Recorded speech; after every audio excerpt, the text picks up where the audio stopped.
Praise the Lord, everyone. everyone. Hope you're doing well in Christ. Amen.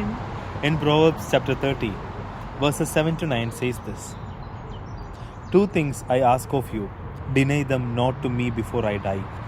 Remove far from me falsehood and lying. Give me neither poverty nor riches. Feed me with the food that is needful for me, lest I be full and deny you, and say, Who is the Lord? Or lest I be poor and steal and profane the name of my God. Yes, this is what we are asking God, isn't it? We have to ask God. We should not be too rich or not too poor.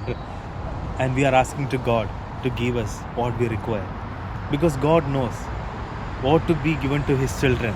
He feeds us daily, isn't it? We don't have to worry. We just have to pray to Him. He will always provide for us. And we have to ask Jesus. It's not our will. Let His will be happening in our life. Yes. That should be our prayer. And there is a beautiful Malayalam song, and it says the same. And we are going to sing that. Please hear it. Shall we sing? Yes.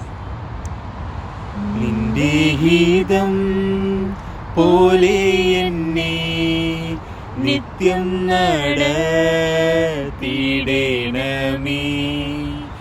എൻ്റെ ഹിതം പോലെയല്ലേ N പിതാവേ, N യഹോവേ. നിന്റെ ഹിതം പോലെ എന്നെ നിത്യം നടത്തിയിടണമേ. ഇമ്പമുള്ള ജീവിതവും ഏറെ ധനമാനങ്ങളും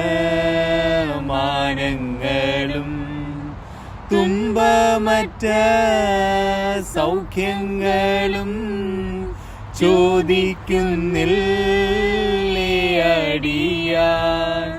നിന്റെ ഹിതം പോലെ എന്നെ നിത്യം നടത്തിയിടണമേ.